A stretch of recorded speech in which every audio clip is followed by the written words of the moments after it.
ये बहुत गंभीर विषय है कि दिल्ली सरकार द्वारा संविधान का खुला उल्लंघन किया गया है। बहुत जल्द हम इस मामले पर उपराज्यपाल साहब से भी मिलेंगे और ज़रूरत पड़ी तो देश के राष्ट्रपति से भी मिलेंगे। हम लोगों को हाई कोर्ट जाना पड़ा उसके खिलाफ अपील करने कि ये उसको लागू नहीं कर रहे।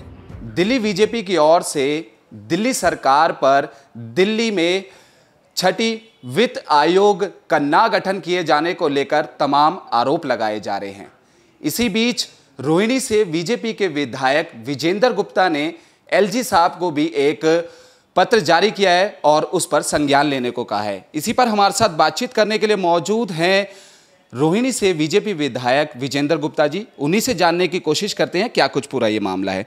सर, आपने एलजी वीके सक्सेना को एक पत्र लिखा है, उसमें ये भी कहा गया है कि दिल्ली में छठवीं जो वित्त आयोग का गठन ना किया गया है उस पर तमाम आरोप भी लगाए जा रहे हैं। क्या कुछ है पूरा विषय?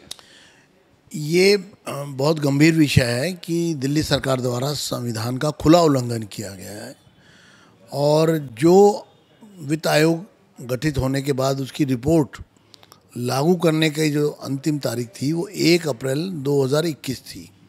यानी कि 5वें दिल्ली वित्त आयोग की जो म्याद थी वो 31 मार्च 2021 को समाप्त हो गई थी। वास्तविकता में तो दिल्ली वित्त आयोग का गठन 2021 से पहले करने की ज़रूरत थी और वित्त आयोग का गठन किया जाता, जो हर 5 साल में किया जाता है, होना चाहिए था।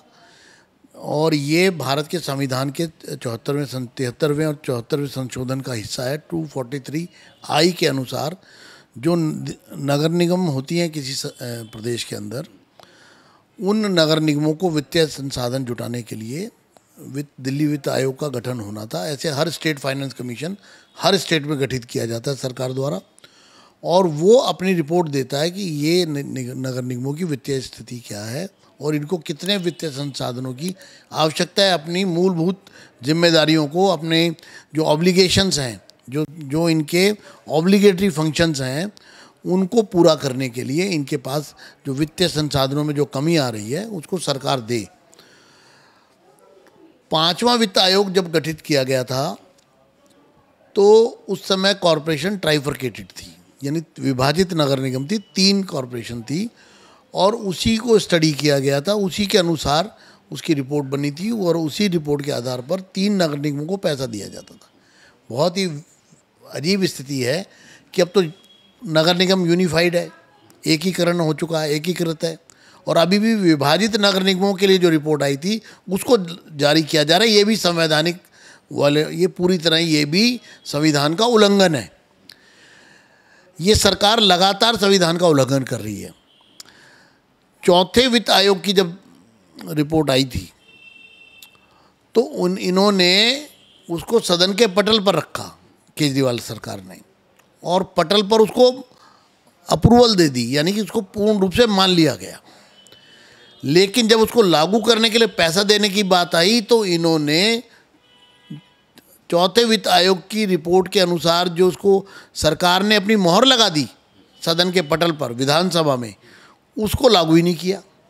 तो एक संविधान का उल्लंघन तब किया कि चौथे वित्त आयोग की रिपोर्ट मानने के बाद भी उसके अनुसार निगमों को पैसा नहीं दिया। दूसरा उल्लंघन इन्होंने तब किया जब 5वें वित्त आयोग की रिपोर्ट आई और उसको सदन के पटल पर नहीं रखा और हम लोगों को हाई कोर्ट जाना पड़ा उसके खिलाफ अपील करने कि ये उसको लागू नहीं कर रहे। तो फिर कोर्ट के आदेश पर इन्होंने उसको लागू किया और साइमल्टेनियसली इनको जो छठा वित्त आयोग गठित कर देना चाहिए था उसका गठन ही नहीं किया और उसके 4 साल पूरे होने वाले हैं, जबकि 5 साल की तो उसका पीरियड ही था। 2021 से 1 अप्रैल 2021 से लेकर के और 31 मार्च 2026 तक, तो 5 वर्ष के लिए वो लागू होनी थी। उसके बाद 7वें वित्त आयोग को गठित होना था, यानी कि अब तो 7वें वित्त आयोग को गठित करने का समय आ रहा है और अभी तक इन्होंने छठे वित्त आयोग को ही गठित नहीं किया। दूसरा, ये मामला इतना गंभीर है कि केजरीवाल की सरकार जब दिल्ली नगर निगम में भारतीय जनता पार्टी का बहुमत था तो ये कहते थे हम नगर निगमों को पैसा इसलिए नहीं दे रहे कि ये खा जाते हैं।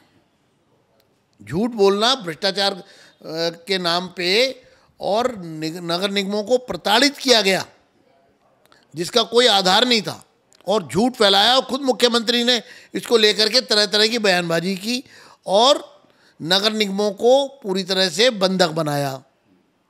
अब नगर निगम में ये खुद है, तो अब इनके सुर बदल गए और अब एक नया झूठ शुरू किया कि केंद्र सरकार नगर निगमों को पैसा नहीं दे रहा। यानी कि जब तक नगर निगम में ये खुद नहीं थे तब कहते थे कि नगर निगमों को पैसा हम इसलिए नहीं देंगे कि नगर निगम भ्रष्ट है। आज नगर निगम में चूंकि खुद है तो जो पैसा खुद देना है, जो खुद मानते थे कि हमको देना और हम नहीं दे रहे हैं, अब कह रहे हैं कि केंद्र सरकार नहीं दे रहा है। जबकि वास्तविकता ये है कि केंद्र सरकार का सीधे तौर पर देश की किसी नगर निगम से कोई लेना देना नहीं होता है, कोई पैसा देना लेना नहीं होता है, कोई उसका हिसाब नहीं होता है, कोई उसको कोई प्रावधान ही नहीं है। सर, जिस तरीके तो से सवाल ये है कि एक झूठ और संविधान का उल्लंघन, छठे वित्त आयोग का गठन ना करना, दूसरा झूठ कि नगर निगमों को केंद्र पैसा नहीं दे रहा, जो कि जिसका कोई मतलब, पैसा तो इनको खुद देना है, ये खुद नहीं दे रहे हैं, अपनी जिम्मेदारी से भाग रहे हैं। मैं खुली चुनौती देता हूं केजरीवाल सरकार को कि वो सदन का विशेष सत्र बुलाएं और वरना हम इस मामले को अदालत में लेके जाएंगे। बहुत जल्द हम इस मामले पर उपराज्यपाल साहब से भी मिलेंगे और ज़रूरत पड़ी तो देश के राष्ट्रपति से भी मिलेंगे, क्योंकि दिल्ली में संवैधानिक संकट उत्पन्न हो गया है। सर, जिस प्रकार से आपने कहा कि पहले बीजेपी सत्ता में थी नगर निगम में, तो हमारे पे भी कई आरोप लगाए जाते थे, और ऐसे में अब निगम की सरकार भी इन्हीं के अंडर है, दिल्ली सरकार के। ऐसे में अभी तक छठवीं वित्त आयोग का जो ये गठन नहीं किया गया, तो इसमें क्या कुछ लापरवाही देख रहे हो? और जिस तरीके से आपने बताया कि अब 7वीं जो दिल्ली में वित्त आयोग का गठन होना है, और ऐसे में अभी तक छठी का ही नहीं हो पाया अभी तक। देखिए, ये संविधान का खुला उल्लंघन करते हैं, ये अनार्किस्ट हैं, ये अपनी जिम्मेदारी निभाने में विश्वास नहीं करते हैं, व्यवस्था को बनाने में विश्वास नहीं करते हैं। झूठ बोलना, गुमराह करना और व्यवस्था को अव्यवस्था में बदलना। छठे वित्त आयोग का गठन ना करके इन्होंने व्यवस्था को अव्यवस्था में बदला है, संविधान का उल्लंघन किया है। ये संवैधानिक संकट उत्पन्न हुआ है दिल्ली में, जिसके खिलाफ, इस सरकार के खिलाफ सख्त से सख्त कार्रवाई होनी चाहिए। अगर हम कुछ दिन पहले की बात करें तो दिल्ली बीजेपी के जितने भी विधायक हैं वो दिल्ली स्पीकर से भी मिले थे, रामनिवास गोयल से भी मुलाकात उन्होंने करी थी, और ऐसे में सत्र बुलाने की जल्द से जल्द उनके मांग भी की थी। और ऐसे में अभी भी आपने कहा कि जल्द से जल्द सत्र बुलाया जाए ताकि सदन में ये जो मुद्दा है वो उठ सके। निश्चित रूप से ये पूरा मामला जो है ये गंभीर मामला है, सरकार से हम जवाब लेंगे। दिल्ली में उत्पन्न संवैधानिक संकट, जो कि जिसका संविधान का खुला उल्लंघन और violation of constitution of India यहाँ हुआ है, ये गंभीर मामला है। इसको हम सरकार को छोड़ेंगे नहीं और इस मामले पर हम किसी भी हद तक जाएंगे।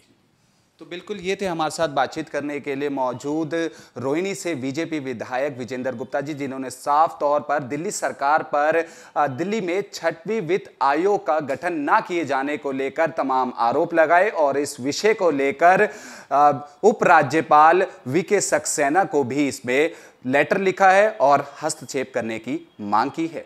कैमरा पर्सन विकी के साथ कुणाल शर्मा, पंजाब केसरी.com।